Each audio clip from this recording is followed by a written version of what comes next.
Hey guys, this is Mateo from Mateo Build Stuff, and I'm building a safety cover for laser experiments. This is the first of a two-part video covering the design aspect of the project, but later in the year I'm going to make a video covering the fabrication and whatever unforeseen challenges come along with it. I'm going to be going over the why, what, and how of my design, so stick around until the end of the video. I'm designing this safety cover for laser experiments at Northeastern University's DeLTA Lab. At the lab, we work with high-powered lasers that can be dangerous to the eyes, skin, and are sometimes not in the visible light spectrum. For safety reasons, we have a cover installed over the laser table, but we recently bought a huge magnet that is permanently mounted on the left side of the table, meaning that we had to redesign the covering on the left side. I also need to design a covering for a second, smaller optical table that was recently bought.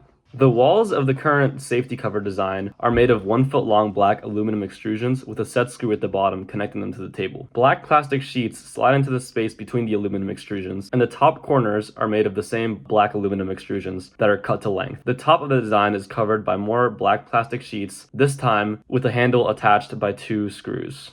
The design is effective, however, it is expensive in both money and time because the aluminum extrusions on the top need to be cut to length. Also, to remove the walls from the covering, the user needs to remove the aluminum extrusions over them, making the process of manipulating experimental setups difficult and tedious. I began the project by asking the students designing the experiments some things about the optical table. I found out the space between the mounting holes, as well as the threads in each hole. I went to the lab and made a diagram of how the tables were currently set up.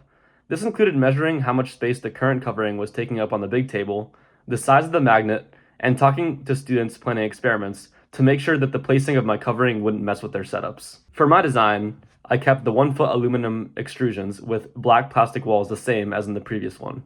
To address the tedious process of removing the walls in the last design, I came up with this 3D printed piece.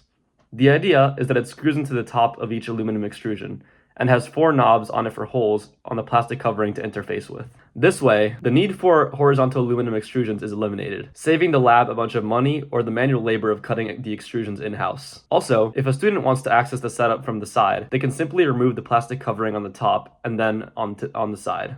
For the plastic sheets, the larger we buy, the cheaper, as long as they're less than 3 by 5 feet. I made a SolidWorks drawing with a bill of materials with all the sheets, then planned on paper for how to buy the biggest possible sheet to later laser cut into smaller sizes. As all the parts have been ordered, what's left is to laser cut the black sheets out of the plastic and sand them down to make sure they aren't reflective, and then assemble the project. I want to give shoutouts to the Copy with Mates feature in SolidWorks because my assembly literally had hundreds of mates. And with the Copy with Mates feature, I was able to copy over the objects without having to individually mate each one, which made the process a lot quicker. And if you're making a complex assembly with a lot of parts that have similar mates, I think you should look into it in order to work faster and more efficiently. Thank you guys so much for watching the video. And if you have any suggestions about anything I should build or how I can improve the video or the project itself, please comment down in the comments below. Thank you.